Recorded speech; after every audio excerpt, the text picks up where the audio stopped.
Awiti ang Ginoo, ug bagong awit, kay naghimo siya ug katinggalang mga buhay. Awiti ang Ginoo, ug bagong awit, kay naghimo siya ug katinggalang mga buhay.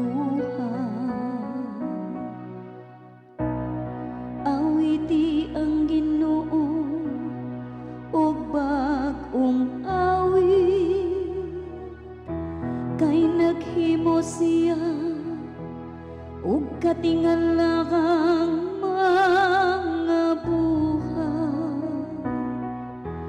Ang iyang tuong kamot nagkakapot ug kadahugan alang kaniya. Ang iyang balaan nga bukton. Awiti ang Ginoo, ug bagong awit, kay naghimo siya ug katinggalang mga buhay. Ang Ginoo nagpahibalo sa iyang kaluwasan,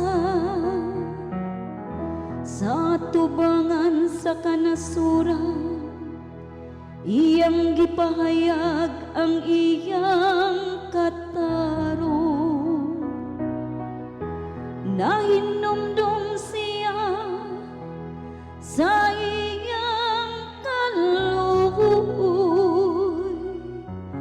ug sa iyang kamatinud-anon alang sa balay sa Israel.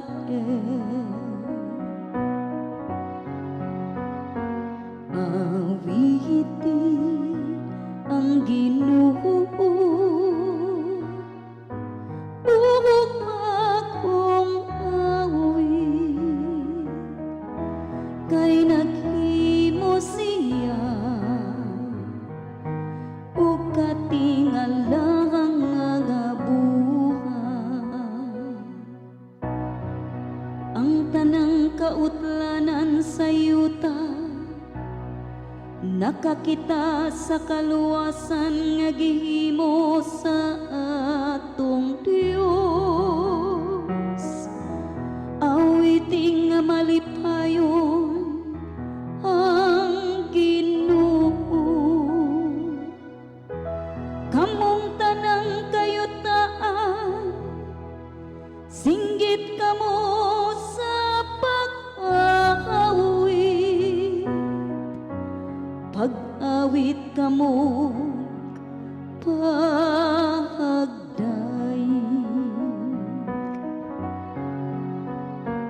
Awiti ang Ginoo, ug bagong awit, kay naghimo siya ug katinggalang